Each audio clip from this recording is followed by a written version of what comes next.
Hello प्यारे बच्चों, प्यारे दोस्तों, कैसे हैं आप लोग। तो कैसे हैं आप लोग, अच्छे होंगे। ओके, स्टार्ट करते हैं। ट्रिग्नोमेट्री जो चल रहा था हमारा उसी को कंटिन्यू करते हैं। थोड़ा सा डिले हो गया था ओके।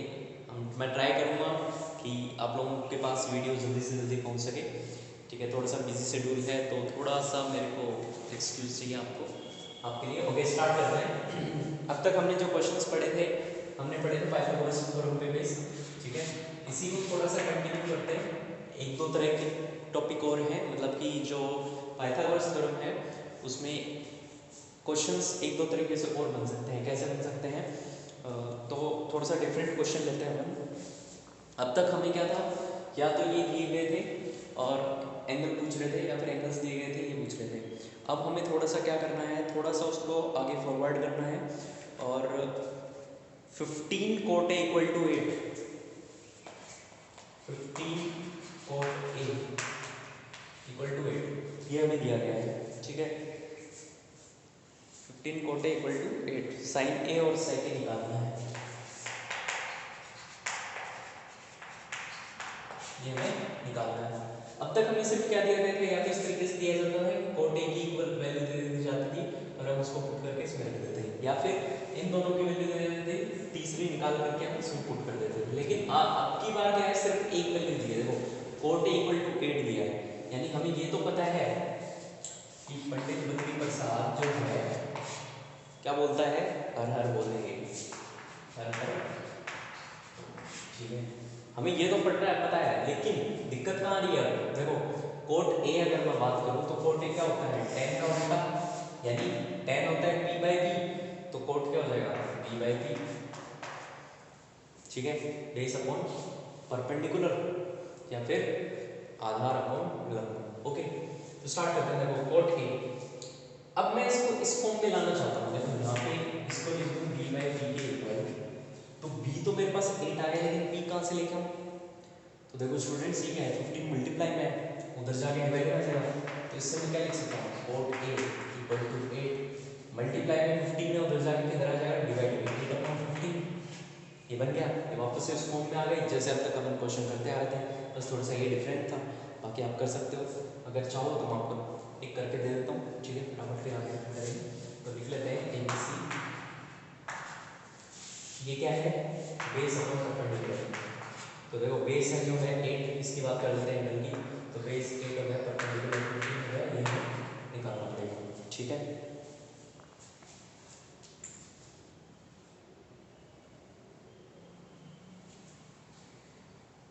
तो इसको फटाफट निकाल लेते हैं। A C square equal to A B square plus B C square. A C square की जो वैल्यू है हमें निकालनी है, तो A C square equal to A B जो है 15 है, 15 का स्क्वायर प्लस बी सी जो है 8 का स्क्वायर। ठीक है, अब से हम ऐसे नहीं करेंगे, हम अब डायरेक्ट करेंगे। देखो ये चीज़ मैंने बता दी आपको, काफ़ी बार समझा दिया, ऐसे टाइम वेस्ट नहीं करना, डायरेक्ट करना है। A C square equal to, और स्क्वायर भी हटा देते हैं, सीधा रूट लगाएंगे, equal to root A B square की वैल्यू कितनी है 15, 15 का स्क्वायर डायरेक्ट लिखना है, यहाँ पे 15 स्क्वायर मत लिखो क्योंकि टाइम वेस्ट नहीं करना है, टाइम बचाना हमें। 15 का स्क्वायर आपको पता होना चाहिए 225 होता है, प्लस बी सी का स्क्वायर 8 का स्क्वायर 64। ठीक है, अगर मैं रूट नहीं लगाता तो एक इसकी वैल्यू आती है ए सी स्क्वायर की आती है, लेकिन हम स्क्वायर हटा दें क्योंकि मेरे को ए सी चाहिए, तो इधर रूट लग गया। फटाफट से सॉल्व कर लो। ये आया 6 और 4 9, 6 और 2 8, 2 8 9 7 14 17 का होता है। ठीक है, तो ए सी की वैल्यू कितनी आ गई 17, 17। अब आप पुट कर सकते हो। ठीक है, इजीली पुट कर सकते हो। साइन ए, साइन क्या होता है पी बाई बी, तो साइन ए की वैल्यू हो गई पी बाई बी, यानी कि 15 बाई बेस कितना है 8, सॉरी पी बाई एच है ना, पी बाई एच 15 बाई 17। सेक, सेक किसका उल्टा होता है, कोस का उल्टा होता है, तो बेस अपॉन हाइपोटेन्यूज है, तो इसका उल्टा क्या हो जाएगा, हाइपोटेन्यूज अपॉन बेस। तो हाइपोटेन्यूज अपॉन बेस यानी कि 17 अपॉन बेस है मेरे पास 8। ये क्वेश्चन कंप्लीट। ठीक है, नेक्स्ट करते हैं फटाफट से।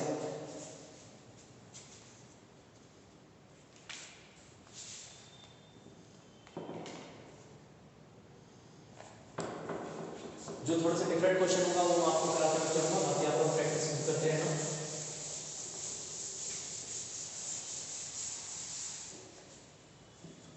Angle A and angle B are acute angle such that cos A equal to cos B. Show that angle A equal to angle B. ठीक है, ये कर लेते हैं अपन फटाफट से। हमें दिया गया क्या है, angle A and angle B acute angle है और इस तरीके से है कि cos A equal to cos B, cos A equal to cos B दिया गया है। ठीक है, और साथ में क्या दिया गया हमें, एंगल A और एंगल B को प्रूव करना है। ये गिवन है, ये प्रूव करना है, ये हमें दिया गया है। हमें ये करना है कि एंगल ए जो है एंगल बी के इक्वल है।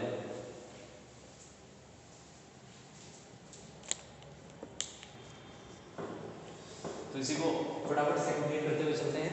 देखो वैसे तो बेतुकी बात की इसने, कैसे की है, अगर मैं डायरेक्ट प्रूव कर लूं cos A equal to cos B, ठीक है, cos से cos कट गया A इक्वल टू B, लेकिन एंगल की बात करते हैं तो हम थोड़ा सा सिस्टमेटिक तरीके से चलते हैं। सिस्टमेटिक तरीके से चलते हैं कैसे, हम क्या करेंगे, ट्रायंगल बनाएंगे। भाई सीधी सी बात है, कोई हमें ऐसे 2 या 3 नंबर थोड़ी दे देगा, तो थोड़ी सी मेहनत करके दिखानी है। ए बी सी, ठीक है, जरूरी नहीं कि भी इधर लिखो, ए बी सी किया मैंने, ठीक है, यहाँ पे परपेंडिकुलर ड्रॉ कर दिया। अब हमें पता है cos A और cos B क्या है, इक्वल दे रखा है। तो सबसे पहले cos A की वैल्यू लिख लो,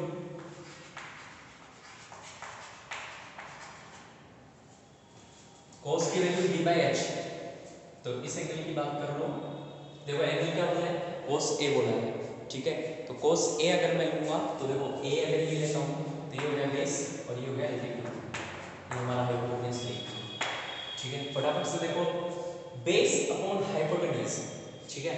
तो cos A अगर मैं लिखूंगा यहाँ पे किसके इक्वल आएगा, बेस अपॉन हाइपोटेन्यूज। बेस क्या है, AC।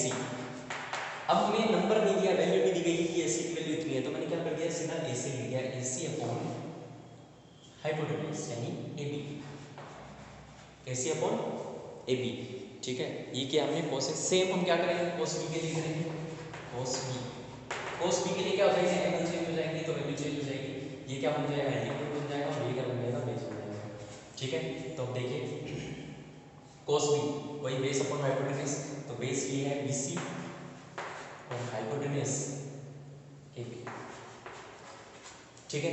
अब हमें ये पता है कि cos A और cos B इक्वल है, गिवन है ना, cos A equal to cos B, cos A equal to cos B हमें गिवन है।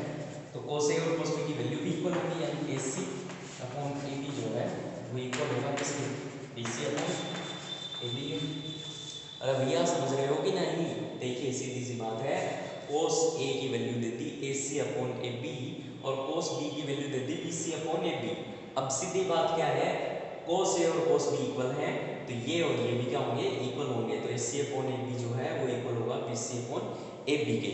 इतनी बात आई समझ में, ठीक है। साथ में हमें ये पता है कि एंगल्स जो है प्रूव करने हैं, तो अब हमें इसी के साथ चलते हैं, आगे बढ़ते हैं, ठीक है। इसका नेक्स्ट स्टेप मैं इधर कर रहा हूँ, ठीक है। अब ये देखिए AP काट दूं मैं यहां से, क्या बचा, AC जो है BC के इक्वल आ गया, AC किसके आ गया, AC जो है BC के इक्वल आ गया। अब एक प्रॉपर्टी होती है स्टूडेंट्स, बहुत ध्यान से सुनिएगा, ये 8th 9th क्लास की प्रॉपर्टी है, आप लोगों को पता होनी चाहिए, नहीं पता है कोई दिक्कत नहीं, मैं यहाँ पे हूँ आपके लिए। तो देखो एक प्रॉपर्टी होती है, वो क्या कहती है कि अगर किसी ट्रायंगल में, मान लो ये ट्रायंगल है, अगर किसी ट्रायंगल की 2 साइडें इक्वल हो, मान लो ये और ये क्या है, इक्वल है, ध्यान से सुनिएगा, कोई भी एक ट्रायंगल है जिसकी 2 साइड इक्वल है, तो अगर हमें पता है कि दोनों साइड इक्वल है, तो हम क्या कह सकते हैं, उनके अपोजिट एंगल भी इक्वल होंगे। तो इस साइड का अपोजिट एंगल कौन सा, ये देखो, ये जो साइड है ये किसके विपरीत एंगल में बन रही है, इसके, हिंदी में अगर मैं बोलूं कि अगर एक त्रिभुज है, उसकी 2 भुजाएं समान हैं, तो उसके जो विपरीत कोण है वो भी क्या होंगे, इक्वल होंगे, यानी बराबर होंगे, समान होंगे। तो यानी इसके अपोजिट ये और इसके अपोजिट ये, तो ये दोनों एंगल भी क्या होंगे, इक्वल होंगे। सेम इसका उल्टा भी होता है, अगर मैंने एक ट्रायंगल लिया, त्रिभुज लिया, अपोजिट साइड अपने आप इक्वल हो जाएंगे, यानी इसके अपोजिट ये और इसके अपोजिट ये, ठीक है। तो अब हमारे पास देखो यही कॉन्सेप्ट लग रहा है, कैसे AC और BC इक्वल हो गए, यानी AC ये वाला और BC ये वाला इक्वल हो गया, तो इनके अपोजिट एंगल कौन से हैं, इसके अपोजिट ये और इसके अपोजिट ये, तो ऑटोमेटिकली क्या हो गया, angle A equal to angle B, hence proved.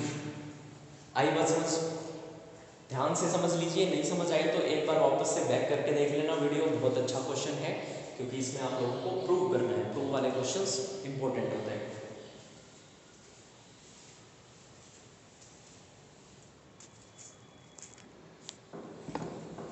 देखिए डियर स्टूडेंट्स, इस तरीके के क्वेश्चंस आ सकते हैं, इंपॉर्टेंट है, थोड़ा ध्यान से सुनिएगा। कुछ नहीं करना है, बड़ा क्वेश्चन दिख रहा है लेकिन बहुत ही इजी है, अगर आपको अब तक जो पढ़ा है कॉन्सेप्ट अगर क्लियर है तो ये बहुत इजी है। कैसे इजी है, महादेव की कृपा से। चलिए स्टार्ट करते हैं। देखो अब तक मैंने आपको बताया था सेम वैसे ही करना है, कुछ नहीं है। कोट थीटा है, कोट थीटा के लिए हम एक ट्रायंगल बना करके पहले सारी वैल्यूज निकाल लेंगे तीनों, ठीक है, फिर साइन थीटा की वैल्यू लिख देंगे, फिर इसमें पुट कर देंगे। कुछ नहीं करना है, सिर्फ पुट करना है, और बाद में सिंप्लीफिकेशन आप लोगों को आती होगी, नहीं आती तो कोई नहीं, मैं हूँ। तो स्टार्ट करते हैं चलो फटाफट से। कोट थीटा ABC, ठीक है, कोट थीटा की बात कर लेते हैं। पंडित बद्री प्रसाद, ठीक है, ये आप लोग एक कोने में लिख करके रखिएगा, जैसे भी जिस भी पेज पे काम कर रहे हो एक कॉर्नर पे लिख के रखिएगा, बार बार नहीं लिखना पड़ेगा, कंफ्यूजन नहीं होगा, ठीक है। कई बार हमको क्या होता है, याद होता है लेकिन फिर भी हम जल्दबाजी में एग्जाम के डिप्रेशन में क्या कर देते हैं, एग्जाम के स्ट्रेस में या एग्जाम के डिप्रेशन में हम गलती कर देते हैं पता होते हुए भी। इसीलिए मैं क्या करता हूँ, हमेशा पता होने के बाद भी इसको साइड में लिख के रखता हूँ। तो आप लोग क्या करना है, साथ में लिख के रखना है, ठीक है। आप लोगों के लिए लिख के रखना है cos theta, sorry cot theta. cot theta क्या होता है, tan का उल्टा, यानी P/B। इसकी बात कर लेते हैं, तो ये हो गया बेस और ये हो गया परपेंडिकुलर। हमें पता है 7/8, ठीक है, तो ये हो गया 7 और ये हो गया 8। इसकी वैल्यू हम निकाल लेते हैं फटाफट से।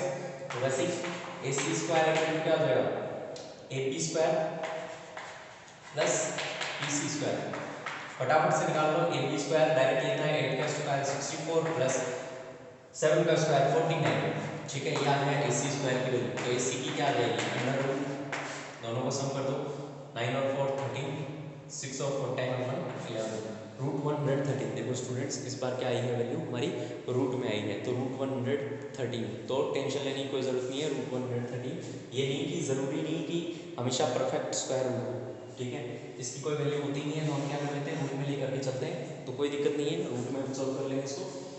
वैल्यू पुट करो, साइन थीटा निकालो पहले, सारी वैल्यू पहले एक साथ निकाल के रखो, साइन थीटा और क्या चाहिए, cos थीटा, तो ठीक है। तो यहाँ पे देखो, यहाँ पे थीटा लिखा है तो कंफ्यूज मत हो ना कि A लेना है, B लेना है, C लेना है। देखो सब जगह थीटा है, सब जगह थीटा है, यानी एक ही एंगल लेना है, चाहे तो वो A ले लो, चाहे B ले लो, चाहे C। B तो ले नहीं सकते क्योंकि 90 डिग्री है, चाहे ले लो चाहे C ले लो, ठीक है। तो जैसे मैंने C लिया था कोट थीटा में, तो साइन और कोस के लिए भी मैं क्या लूँगा, C लूँगा, ठीक है। तो स्टार्ट करते हैं। Sine theta, sine theta P/H, तो P/H यानी 8/√1/3, ठीक है। Same cos theta, cos theta के B/H, तो B कितना है, 7/1/3। अब ये हमारे पास सारी चीजें आ गई, इसकी कोई जरूरत नहीं है, इसको हटा दो। अब इस क्वेश्चन पे आ जाओ, तो यहाँ पे वैल्यू पुट करना होगा 1 प्लस, अब देखो ये 1 plus sine theta 1 minus sine theta, 1 plus cos theta 1 minus cos theta. देखो स्टूडेंट्स एक आइडेंटिटी होती है, ठीक है, एक क्या होती है, आइडेंटिटी होती है, ये क्या होती है, a plus b into a minus b। इसका मतलब क्या है, a square minus b square. तो अब देखिए, इसको मान लिया मैंने a, इसको मान लिया b, तो a plus b, a plus b, a minus b, a minus b, मतलब सेम है। देखो 1 यहाँ पे है, यहाँ पे 1 है, यहाँ पे भी साइन थीटा है, यहाँ पे भी साइन थीटा है, दिक्कत कहाँ है, यहाँ प्लस है या माइनस है। तो ये हमें चाहिए था a plus b, a minus b, ये किसके इक्वल होता है, a square minus b square. तो मैं इसको क्या लिख सकता हूँ, इसको अगर मैं सॉल्व करूँ तो a स्क्वायर यानी 1 का square minus sine square theta upon, ये भी a plus b a minus b बन रहा है, तो a square minus cos square theta. यहाँ तक आई बात समझ, कुछ नहीं किया, आइडेंटिटी लगाई है, क्योंकि अगर ऐसे डायरेक्ट करोगे ना, डायरेक्ट भी हो जाएगा, लेकिन स्टेप काफी लंबे चले जाएंगे, गलती होने के चांसेस ज्यादा होते हैं। ठीक है, कैसे होंगे, पहले 1 को 1 से मल्टीप्लाई करोगे, फिर 1 को sin थीटा से करोगे, फिर sin को 1 से, sin को sin से, तो लंबा स्टेप हो जाता है। ठीक है, तो इसीलिए आइडेंटिटी है हमारे पास, तो कोई दिमाग लगाए, हम स्टार्ट करते हैं। 1 का स्क्वायर हमेशा 1 होता है, याद रखिएगा, 1 माइनस sin स्क्वायर थीटा, तो sin थीटा की वैल्यू लिख दो 8/√113, लेकिन क्या है यहाँ पे sin थीटा नहीं, sin स्क्वायर थीटा है, तो इसका स्क्वायर कर दो, ये sin स्क्वायर थीटा की वैल्यू आ गई। नीचे क्या है, 1 square 1 minus cos square theta, cos theta की वैल्यू है 7/113। ठीक है, अब यहाँ पे भी क्या था, cos थीटा था, लेकिन यहाँ पे किसकी वैल्यू निकाली है, cos स्क्वायर थीटा की निकाली है, तो यहाँ पे स्क्वायर कर दो। यहाँ तक आई बात समझ में? इस अकॉर्डिंग, इस आइडेंटिटी के अकॉर्डिंग हमने किया 1 का square a square minus b square, a square minus b square, a का स्क्वायर 1 का square 1 sin square theta, sin theta की वैल्यू है 8/√113, स्क्वायर है स्क्वायर लगा दिया। सेम ऐसे cos की वैल्यू है 7/√113, स्क्वायर था तो स्क्वायर लगा दिया। तो इसको सॉल्व करते हैं हमें 1 ऐसे इज माइनस 8 का स्क्वायर, ये देखो स्क्वायर जो है इसके लिए भी है, इसके लिए भी है, दोनों पे लगाइए स्क्वायर। 8 का स्क्वायर 64 और √113 का स्क्वायर कितना होता है 113। देखिए याद रखिए, जब भी रूट लगाया है और 113 लिखा है या कुछ भी लिखा है, कोई भी वैल्यू मान लो, यहाँ पे a मान लो, चलो रूट a है, उसका स्क्वायर करूंगा तो क्या होगा, स्क्वायर से रूट कट जाएगा, जो आंसर अंदर है वही आ जाएगा, a है तो a आ जाएगा, 3 है तो 3 आ जाएगा, 113 है तो 113 आ जाएगा। देखो स्टूडेंट्स, कईयों को ये लग रहा होगा इतनी छोटी छोटी बेसिक बातें क्यों बता रहे हैं, क्योंकि मैं हमेशा ये मान करके चलता हूँ कि क्लास में किसी कॉर्नर पे मैं बैठा हूँ और मैं वो स्टूडेंट हूँ जिसको कुछ नहीं आता है, ठीक है, जिसने आज तक पढ़ाई की नहीं, मस्ती की है सिर्फ, तो उसका लॉस ना हो, इसलिए हम बेसिक से स्टार्ट करते हैं हमेशा। तो 1 माइनस 7 का स्क्वायर 49, √113 का स्क्वायर 113। यहाँ तक आई बात समझ में? अच्छी बात है, चलो स्टार्ट करते हैं वापस से।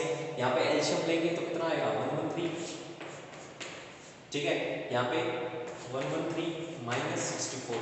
अब कई सोच रहे होंगे 1 था 113 कैसे आएगा, एलशियम लिया भैया, यहाँ पे क्या है, कुछ नहीं है, 1 मान के चलते हैं, दोनों में एलशियम लेंगे 113। अब 113 है, इसको 113 बनाने के लिए 113 से मल्टीप्लाई किया 113, ये 113 ऑलरेडी है, इसको मल्टीप्लाई करने की जरूरत नहीं है, तो सीधा आ गया। ऐसे ही 113 माइनस 49 अपॉन में 113, यहाँ तक आया क्लियर? ठीक है,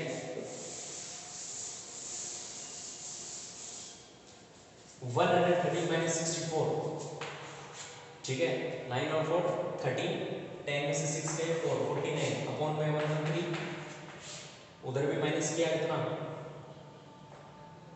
9 और 4 13, और 10 में से 4 गए 6, 113।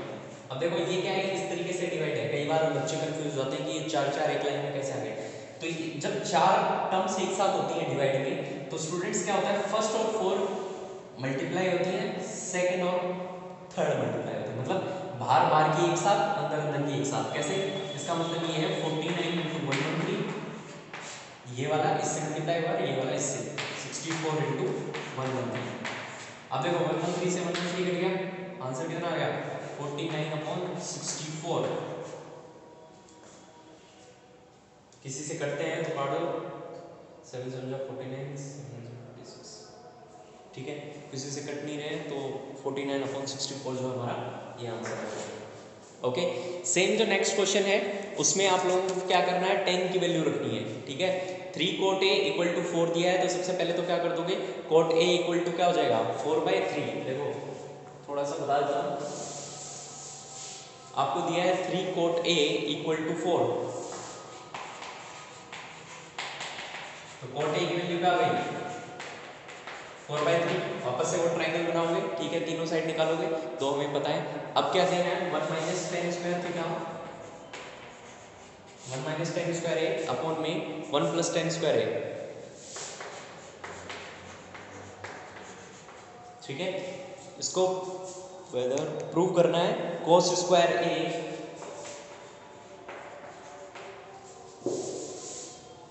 cos² A minus sin² A,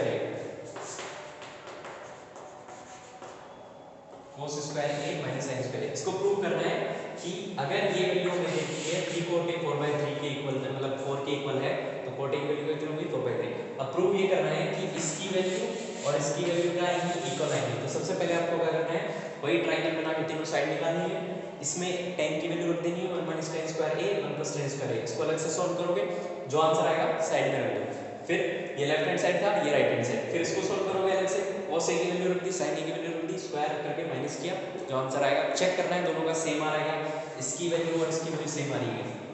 जैसे पिछला क्वेश्चन करना था वैसे ही था, लेकिन बस इसमें प्रूव करना है, ठीक है। तो फटाफट से आज के लिए काफ़ी है। तो ये एक्सरसाइज मैं कंप्लीट मानता हूँ, क्योंकि मैंने अपनी तरफ से हर तरह के क्वेश्चन करा दिए हैं।